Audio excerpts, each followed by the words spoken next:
अगर आप भी मेरी तरह कंटेंट क्रिएटर है तो इसमें दो तरह की वीडियोज़ में अपलोड करता हूँ। ज़्यादातर ब्लॉग्स वगैरह थोड़ा आसान रहता है। इसमें क्या करना, मोबाइल को जस्ट इस तरह से पकड़ना है और आपको इस तरह से चलते रहना है। बस ध्यान ये देना कि आपकी से किसी दूसरे को परेशानी ना हो, क्योंकि सड़कों में कई बार क्या होता है किसी दूसरे की आप पर्सनल फ्रीडम पर इंटरफेयर ना करें। इस तरह से होता है। अगर आपका चेहरा की बनावट किस तरह से, इस बात पर भी डिपेंड करता है। अगर आपका चेहरे का कॉम्प्लेक्शन कुछ अलग तरह का है तो आपको फिल्टर्स का मैंने इसमें वॉइस हटा दिया, चिड़ियों के बोलने की आवाज़ आई थी, तो फिल्टर डालने से इतना फ़र्क पड़ जाता है। देखो मॉर्निंग वाला फिल्टर ब्लू कलर का होता है आपके, अगर आपको दोपहर का देना है तो एकदम वाइट हो जाएगा, शाम वाला हल्का पीले रंग में हो जाता है। तो इससे भी काफ़ी अच्छा प्रभाव पड़ता है। और मोबाइल पे क्या, ऐप तो फ्री ही होते हैं, आप ऐप का इस्तेमाल कर दो, उसके बाद ऐप को मिटा दो अगर मोबाइल पे ज़्यादा जगह गिरता है। इसके अलावा अगर आप अलग से चीज़ें लगाओगे तो वो ज़्यादा महंगा पड़ता है। तो मुझे यही ज़्यादा ठीक लगता है कि कोई भी आपका क्रिएटर ऐप का इस्तेमाल करते हैं, यूट्यूब का खुद का क्रिएटर ऐप है। इसके अलावा वीडियो ग्रू भी बहुत अच्छा एडिटिंग ऐप है, मैं इसी से एडिट करता हूँ। तो वह थोड़ा सिंपल रहता है और उसकी आपको कुछ नहीं करना। अभी मैं रूम पे जाऊंगा तो आपको तरीका बता दूंगा। वीडियो को एक्सपोर्ट करने से पहले जैसे आप गैलरी पे जाते हो, मेन रील पे टच करना, लॉन्ग प्रेस करोगे तो आपका इफेक्ट वाला सेक्शन अलग से ही आ जाता है। इसके अलावा सोशल मीडिया में भी फेसबुक का भी अपना फ़िल्टर है, इंस्टाग्राम का फ़िल्टर मुझे बहुत अच्छा लगा। आप अलग-अलग सोशल मीडिया ऐप्स का भी इस्तेमाल कर सकते हैं, जिसमें आपको अलग से स्टूडियो ऐप की ज़रूरत नहीं पड़ती है, उसका बाय डिफ़ॉल्ट आता है। आप उनके फ़िल्टर का भी इस्तेमाल कर सकते हैं। क्योंकि इसमें बाहर की आवाज़ें ज़्यादा आ रही थी, इसलिए मैंने अपनी ओरिजिनल आवाज़ को हटा करके बाहर के माइक की सहायता से बोला हूँ, ताकि आपके चीज़ों को समझने में, सुनने में आसानी हो। वीडियो एडिटिंग के लिए काइन मास्टर भी अच्छा ऐप है, उसमें वाटर मार्क आता है, आप उसको सीखने के लिए आप उसका भी इस्तेमाल कर सकते हैं। उससे भी कोई, यूट्यूब को भी कोई दिक्कत नहीं अगर आपका छोटा सा वाटर मार्क का आता भी है। इसके अलावा फिल्मोरा भी है, फिल्मोरा आपके कंप्यूटर में भी चल जाता है, मोबाइल में भी चल जाता है, उसका पेड वर्जन भी आता है। शुरू में आपको पैसा लगने की कोई ज़रूरत नहीं कि आप किसी ऐप का सब्सक्रिप्शन खरीदें। सबसे बढ़िया है कि यूट्यूब आपको एक क्रिएटर ऐप देता है, फेसबुक का खुद का ऐप हो वो आपको इंस्टॉल करने की ज़रूरत ही नहीं है। इंस्टाग्राम के भी जो आप वीडियो को एडिट करते हो खुद ब खुद उसमें आ जाता है आपके एडिट ऑप्शन। तो आपको ऐसा कोई ज़रूरत नहीं है कि आप अलग से किसी पर्टिकुलर ऐप का सब्सक्रिप्शन लें अथवा फालतू खर्चा करें। शुरू में आपको कोई चीज़ सीखनी पड़ेगी। हाँ, आज अगर आपकी यूट्यूब से इतनी ज़्यादा कमाई हो जाती है तो उसमें मैं समझता हूँ कि साल भर का 2-3 हज़ार रुपया लगाना भी ठीक ठाक है। अगर आपको उससे वीडियो की क्वालिटी ज़्यादा बढ़ी तो वो भी अच्छी बात है। इसमें सबसे अच्छा बेहतरीन ऑप्शन आपके वीडियो एडिटिंग के लिए यूट्यूब का खुद का क्रिएटर ऐप है। इसमें सबसे बड़ा फ़ायदा ये था, जैसे मैं ब्लॉग बनाता हूँ, बीच में क्या बोलूँ हो जाती है, तो उसके लिए क्या वो संगीत आपको निःशुल्क प्रदान करता है। क्योंकि म्यूजिक से उसमें काफ़ी अट्रैक्शन आ जाता है। आप सपोज 5-10 मिनट, तो अभी तो मैं रोज के ही अपने ऑफिस की तरफ जा रहा हूँ, तो ये सड़क पर जैसा कि आप देख पा रहे हैं, इस पर भी मुझे एडिटिंग की ज़रूरत पड़ती है। मैं इसमें आवाज़ अलग से डालता हूँ किसी शांत कमरे में बैठ करके, तो वो मुझे ज़्यादा कंफर्टेबल फील होता है। जैसा कि आप देख पा रहे हैं सामने से ट्रैफिक आ रहा है, अगर मैं विदाउट एडिटिंग कर करूँगा तो गाड़ियों की चलने की आवाज़, भीड़ की आवाज़ इसमें अपने आप मिक्सअप हो जाती है। पहले मैं ये आवाज़ को यहाँ से हटा देता हूँ जितनी बाहर की फालतू आवाज़ है। उसके बाद इस क्लिप में अपनी आवाज़ माइक के थ्रू डालता हूँ, तो वो मुझे ज़्यादा आसान लगता है। कई लोग चलते चलते भी कर लेते हैं, वो उनका अपना स्किल है, मेरे से इस तरह का नहीं होता। शुरू का अपना फेस 2-3 मिनट का डालता हूँ, उसके बाद वॉइस ओवर करके डालना ही ज़्यादा आसान रहता है, कंफर्टेबल भी होता है। जैसा कि आप देख पाएंगे, मैं इसको विदाउट एडिटिंग के करूँगा तो साथ में आदमी के बोलने की आवाज़, कई बार क्या होता है गाली गुल्ला, इस तरह की पब्लिक प्लेस है, कुछ भी हो सकता है। तो इस वजह से परेशानियों से बचने के लिए यही सबसे अच्छा तरीका होता है कि आप पहले वीडियो को जस्ट शूट कर लें और इसके लिए बैक कैमरे का इस्तेमाल करें, क्योंकि इसलिए मोबाइल का बैक कैमरा ज़्यादा more better than front camera. वैसे मेरे मोबाइल का फ्रंट कैमरा भी काफ़ी अच्छा है, फिर भी क्या बैक कैमरे का इस्तेमाल करते चलते हुए आपको इस तरह से वीडियो बना लेना। उसके बाद वीडियो की जो खुद की आवाज़ है, जैसे यातायात की आवाज़ आती है, दुकानदारों की आवाज़ आती है, जो भी आवाज़ें वो आवाज़ें हट जाती हैं। तो इस तरीके से आपको वीडियो एडिट करना, अगर पहली बार आप सोशल मीडिया में आ रहे हैं, तो अगर आप पहले से भी आ रहे हैं तो ये टिप्स का इस्तेमाल करके आप अपने वीडियो को और बेहतर बना वैसे सकते हैं। स्कूल से आने के बाद मैं अपने रूम पे आ गया हूँ। अब यहाँ पर मैंने किस तरह से अपना इंडोर वीडियो शूट करता हूँ वो भी मैं आपको क्लियरली दिखाना तो चाहता हूँ। इस वीडियो को मैं पहले पेन ड्राइव में लेता हूँ, फिर इस पेन ड्राइव को टीवी में डाल के देख लेता हूँ। कई बार टेक वीडियो में हमें क्या पर्सनल डिटेल ब्लर करने पड़ते हैं, पूरी तरह से ब्लर हुआ या नहीं हुआ। बड़ी स्क्रीन में थोड़ा क्लियरली ये फायदा तो होता है, बड़ी स्क्रीन में क्लियरली दिखाई देता, मोबाइल पे उतना तो इस अंदाज नहीं। तरीके से इसमें पेन ड्राइव लगा के पहले वीडियोज़ को मैं इस पर प्ले करता हूँ। कि आपका मोबाइल नंबर या कोई भी ऐसी चीज़ है आप किसी का, चाहे अपना ही क्यों ना हो, प्राइवेसी आप किसी की भी डिस्क्लोज नहीं कर सकते, अपनी भी नहीं कर सकते हैं। तो पहले इसको बड़े डिस्प्ले में देख लेता हूँ।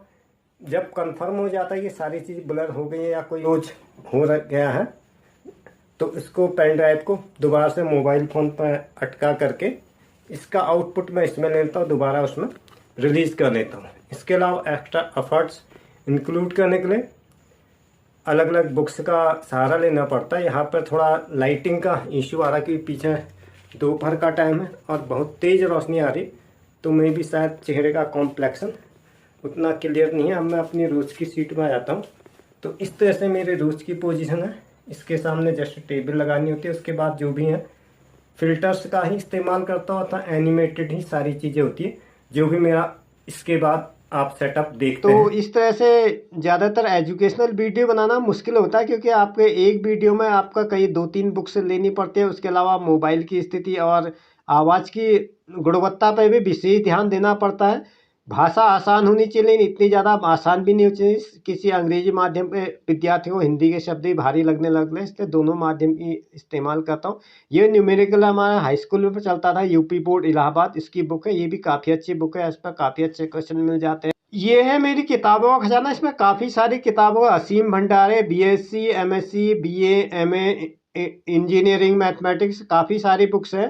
प्रतियोगी परीक्षाओं की बुक्स है। ये सारा इकट्ठा एक संग्रहित स्रोत है, जिसमें UP board, Uttarakhand board, CBSE board, writer की बुक्स, काफ़ी सारी बुक्स का सहारा लेना पड़ता है इन सारे एजुकेशनल कंटेंट को क्रिएट करने। अगर आपका एकेडमिक काम है अथवा एजुकेशनल प्रोफेशन से जुड़ा है तो किताबें इकट्ठा हो ही जाती है। टीचर्स सैंपल की भी काफ़ी सारी बुक्स आ जाती है। इसके अलावा मेरे भाई लोगों की किताबें, इंजीनियरिंग, मैथमेटिक्स वगैरह की भी बुक्स है। इसमें काफ़ी सारी प्रतियोगी परीक्षाओं की बुक्स भी है, जो मुझे एजुकेशनल कंटेंट बनाने के लिए काफ़ी इसमें से रॉ मटेरियल मिल जाता है। क्योंकि किताबें आप कितनी ही देखभाल करें, कभी न कभी वो कीड़े वगैरह में समाप्त तो होती रहती है। डिजिटली माध्यम से अगर आप उसको ऑनलाइन डाल देते हो तो अविरत समय तक चलती रहती है। और ज़्यादा अब जो वर्तमान समय में डिजिटल माध्यम है, तो उसके माध्यम से एक से दूसरे तक ये ज्ञान की गंगा बहते रहती है। तो ये है मेरा मुख्य स्रोत, जहाँ से मैं अपना शैक्षिक कंटेंट क्रिएट करता हूँ। और इसमें अलग अलग तरह की बुक्स है, जैसा कि आप देख पा रहे हो। ये असीम स्रोत है, चाहे ये पॉलिटेक्निक की हैं, कुछ उत्तराखंड की है, कुछ यूपीएससी की हैं, प्रतियोगी परीक्षा की, बेसिक इंग्लिश है, कंप्यूटर्स है, तमाम सारे विषय अगर मैं बताने में रह गया तो पूरा वीडियो इसी में निकल जाएगा। कुल मिला के यह स्रोत है जहाँ से मैं अपने शैक्षिक वीडियो के लिए कंटेंट का रॉ मटेरियल का काम करता है। इसमें मुझे अपने इसके अलावा भी एक्स्ट्रा एफर्ट्स इंक्लूड करने पड़ते हैं। मेहनत हो तो अलग से ही होती है। और इसके अलावा इसमें सबसे बड़ी बात ये, हमारे यहाँ हालांकि बाहर की आवाज़ें कम आती है, लेकिन फिर भी क्या, कई बार कीड़े मकोड़े या चिड़ी की आवाज़ भी एजुकेशनल वीडियो से हटानी पड़ती है, क्योंकि उसमें मेरा खुद का सब्जेक्ट कंटेंट में उतना अच्छा मैं कंसंट्रेट नहीं कर पाता हूँ।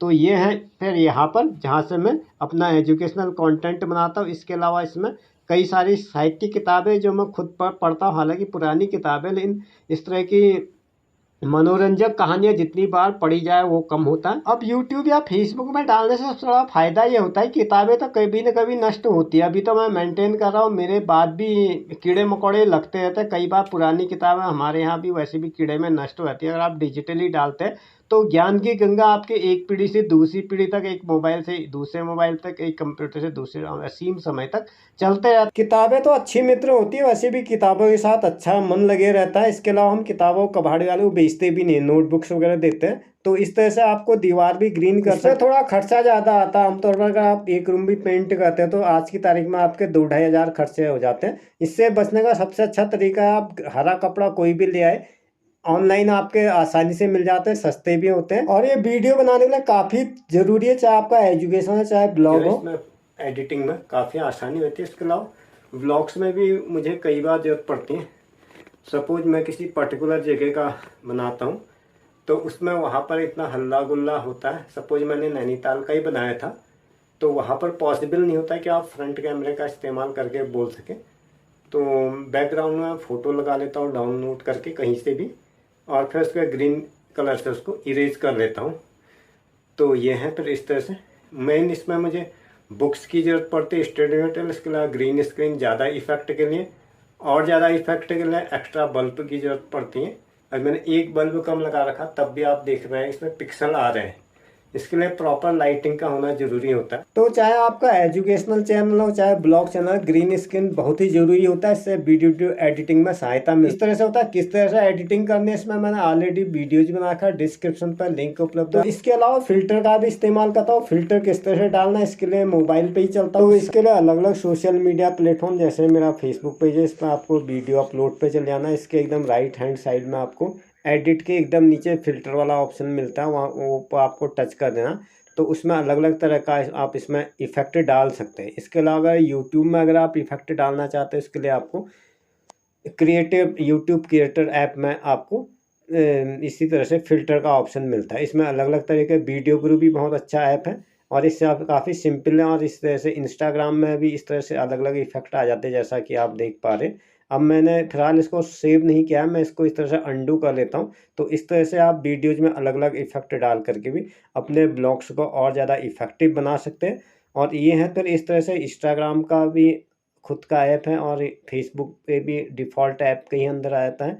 यूट्यूब के लिए अलग से आपको क्रिएटर ऐप की ज़रूरत पड़ती है। अदर किसी भी सोशल मीडिया प्लेटफॉर्म में आपको इस तरह से एडिटिंग ऐप की ज़रूरत नहीं पड़ती। जो उनके जहाँ से आप वीडियो अपलोड करते हो प्लस वाला साइन जैसे ही अपलोड होना एकदम राइट हैंड साइड में आपका अलग अलग ऑप्शन आ जाते हैं। ये है इस तरह से, जैसा कि आप देख पा रहे मैंने फेस में इस तरह से लगा दिया है। अब इसके बाद शैडो इस तरह से आ रहा है क्योंकि मेरा असल दोस्तों इसी के साथ आज का यह एपिसोड यहीं पर समाप्त होता है। अगर आपने चैनल पर पहली बार विजिट किया है तो चैनल को सब्सक्राइब करें, वीडियो को लाइक करें, साथ ही इस वीडियो का लिंक अपने मित्रों के साथ शेयर करें। सेम टू सेम वीडियो आपको मेरे फेसबुक पेज पर मिल जाएगा। Thanks for stay talent. Video में अंत तक बने रहने के लिए आप सभी का धन्यवाद। मिलते हैं अगले एपिसोड में, तब तक के लिए goodbye and have a nice day.